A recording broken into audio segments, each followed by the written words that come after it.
आज supreme court का एक ऐसा फैसला जिसको जानकर आप दंग रह जाएंगे, हैरान हो जाएंगे, और वो भी जमीन कब्जा को लेकर और फर्जी कागजात के आधार पर कब्जा करने को लेकर बात करेंगे। देखें, बहुत सारे ऐसे लोग हैं ना कि क्या करते हैं, फर्जी कागजात बना लिए और जाकर जमीन को कब्जा कर लिए। अब कागजात आज नहीं बनाए, कागजात बनाए 20 साल हो गया, और 20 साल बाद जो है ना वो कागजात को निकालते हैं और उससे फर्जी तरीके से आप कह सकते हैं दाखिल खारिज करा लेते हैं। और यानी कागजात निकालने के बाद दाखिल खारिज करा लिए। अब दाखिल खारिज तो करा लिए कागजात को दिखाकर जैसे भी, अब उसके आधार पर वो कानूनी तौर पर दावा कर दिए। ऐसे केस में, ऐसे सिचुएशन में जो है यानी फर्जी तरीके से कागजात के आधार पर वो जमीन पर कब्जा कर लेते हैं। देखें, ये समस्या उत्पन्न आपको देखने को बहुत सारा मिलेगा अपने आसपास कि जो है जाली दस्तावेज दिखाकर, जाली कागजात दिखाकर जो है एक तरह से जमीन को कब्जा किए हुए, यानी जमीन मालिक को पता है कि जो व्यक्ति जमीन पर कब्जा किया हुआ है उसका कागजात जो है वो फर्जी कागजात है। लेकिन अब है कि ये फर्जी कागजात पता रहने से कुछ नहीं होने वाला है। ये फर्जी कागजात कोर्ट में जब तक आप साबित नहीं करेंगे,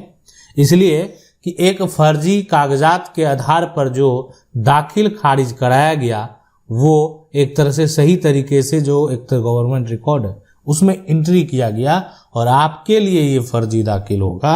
लेकिन अगर देखा जाए तो सरकार के नज़र में ये फर्जी दाखिल नहीं है ना। ये यहाँ पर फर्जी दाखिल खारिज सरकार के नज़र में नहीं है। आप देख रहे हैं कि ये फर्जी दाखिल खारिज है, लेकिन फर्जी जमीन का रजिस्ट्री हो या अन्य कोई ऐसा दस्तावेज हो जिसको दिखाकर जो है जमीन का दाखिल खारिज कराएंगे। देखें, बात करेंगे लिमिटेशन एक्ट का जो धारा 5 है उसको लेकर। तो लिमिटेशन एक्ट का जो धारा 5 है,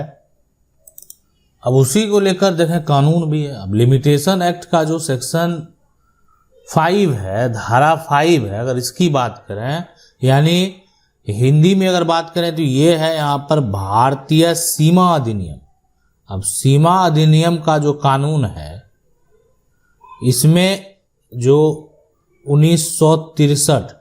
अब की जो है यहाँ पर देखा जाए तो धारा 5 यानी सेक्शन 5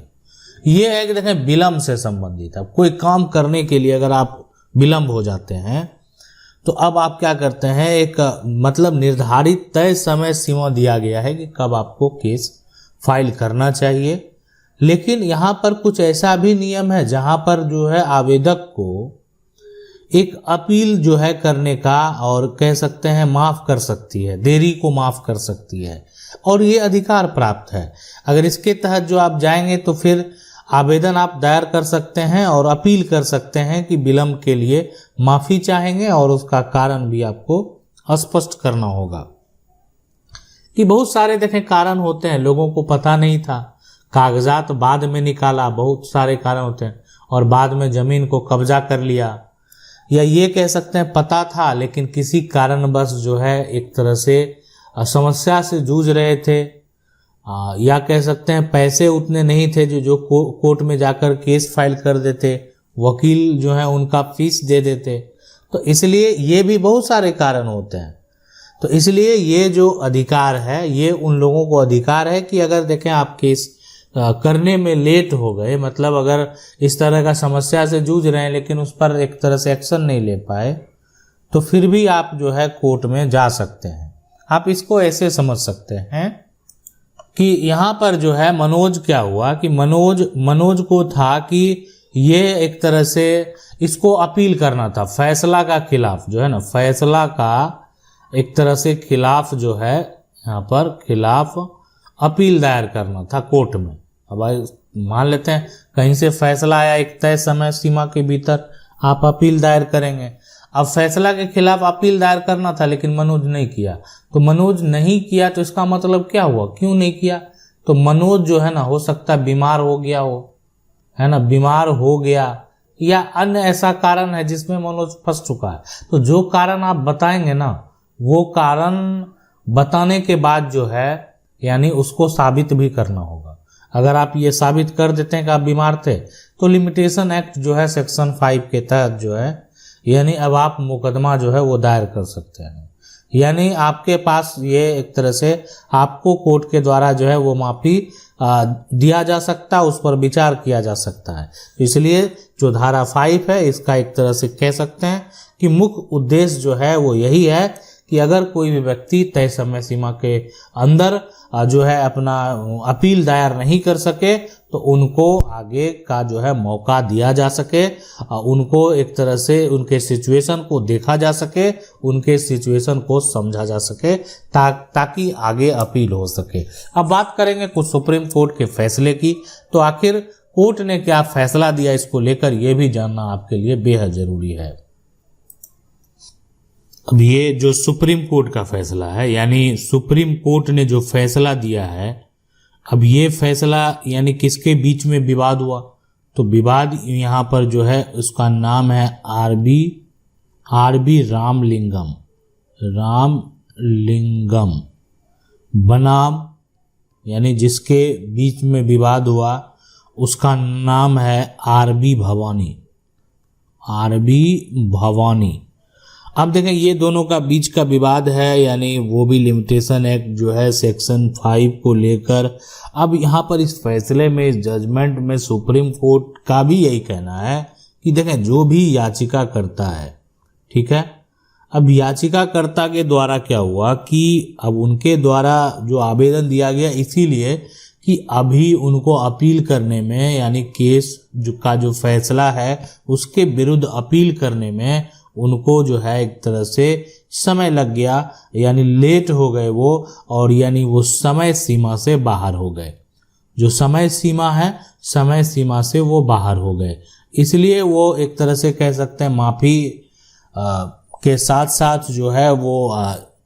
कोर्ट से जो है एक तरह से वो ये चाह रहे हैं कि उनको आदेश मिले ताकि वो उनका जो केस है उसका प्रक्रिया आगे चल सके। तो इसलिए ये जो कानून है और ये जो अधिकार है ये आपको अधिकार देती है कि आप अगर किसी भी कारण से अगर आप जो है विफल हो जाते हैं तो उस सिचुएशन में आपको ये अधिकार है कि आप जो है लिमिटेशन एक्ट धारा 5 के तहत जो याचिका है वो दायर कर सकते हैं। अब है कि देखें ये अगर ये पहले जो मामला था, यानी वो मद्रास उच्च न्यायालय के फैसले के जो है एक तरह से यानी खिलाफ दायर किया गया था। पहले हाईकोर्ट के द्वारा इस मामले में जो भी मामला होगा, देखें कोई भी मामला हो तो मामले में जो है हाईकोर्ट ने क्या कहा, हाईकोर्ट ने जो फैसला दिया अब उसके विरुद्ध आगे अपील करना था, लेकिन अपील करने में अब अगर देरी हो गई तो ये जो अधिकार है ना, आपको कोई भी जमीन का विवाद हो, मान लेते हैं जमीन का जो है केवाला करा लिया, फर्जी दाखिल खारिज करा लिया, ये सारा कुछ हो गया। अब एक जगह से आपके पक्ष में मान लेते हैं आप हार गए, ठीक है, तो फिर आगे आपको क्या करना, अपील करना। आगे अपील करेंगे और लेकिन तय समय सीमा के अंदर जो है नहीं, आप समय आपका खत्म हो चुका अपील करने का, लेकिन फिर भी आप अपील करना चाहते हैं तो आपको अधिकार है, आप अपना सिचुएशन बताकर, कंडीशन बताकर आप अपील में जा सकते हैं। तो आप भी अगर देखें किसी प्रकार से कोई समस्या से जुझे हुए हैं और आपके जो एक तरह से आसपास में या आप जान रहे हैं कि आपकी ज़मीन है, आपके दादा परदादा की ज़मीन है और ये ज़मीन का कागजात जो है वो कोई बना लिया है और वो कागजात फर्जी है, तो इसको फर्जी आपको कोर्ट में साबित करना पड़ेगा। इसके लिए ये फर्जी साबित करने के लिए आपको सिविल कोर्ट में याचिका दायर करनी होगी। अब रही बात की देखें फर्जी, एक तो ज़मीन का केवाला भी है और बाद में इसका दाखिल खारिज भी फर्जी तरीके से करा लिया है, तो दोनों को आपको क्या करना है, रद्द करवाना है, कैंसिल कराना है। इसलिए आप सिविल कोर्ट में सिविल अपील में जा सकते हैं और सिविल अपील में जाने के बाद आप इसको कैंसिल करवा सकते हैं, आप इसको रद्द करवा सकते हैं। तो इसलिए देखें फर्जी कागजात बनाकर अगर कोई भी गलत तरीके से ज़मीन को कब्जा करता है तो आपको ये कानूनी अधिकार है कि आप किस प्रकार से अपनी प्रॉपर्टी को प्राप्त कर पाएंगे। अब सवाल उठता है कि आखिर ये फर्जी साबित कैसे होगा, तो ये जो डॉक्यूमेंट है इस पर मान लेते हैं जिसका सिग्नेचर है या ये जो डॉक्यूमेंट है, यानी अगर इसको वेरीफाई किया जाए तो ये कागजात कभी भी सरकार के रिकॉर्ड में रजिस्टर नहीं हुआ है, इसका नकल भी नहीं मिलता है, यानी ये कागजात जो है, यानी जो भी इस पे लगा हुआ है, जो भी इसमें लिखा हुआ है, सब गलत तरीके से, फर्जी तरीके से तैयार किया गया है। यानी इस पे अगर बात करें तो सब रजिस्ट्रार का भी जो सिग्नेचर और मोहर है वो भी फर्जी ही है। तो अगर ये सारा कागजात फर्जी है, इसका नकल नहीं मिलता है, तो ऐसे ज़मीन का जो केवाला है, ऐसे ज़मीन का जो रजिस्ट्री है, कानूनी तौर पर उसका कोई मान्यता नहीं है और आसानी से आप इसको कोर्ट में जो है फर्जी साबित कर सकते हैं। साथ में जो व्यक्ति ये गलत तरीके से कागजात तैयार किया है उस पर जो है एक तरह से फर्जीवाड़ा का केस करके उसको जेल भी भिजवा सकते हैं। यानी जैसे किया, गलत तरीके से किया, अब उसको आर्थिक जुर्माना के साथ साथ जेल तक जाना पड़ सकता है।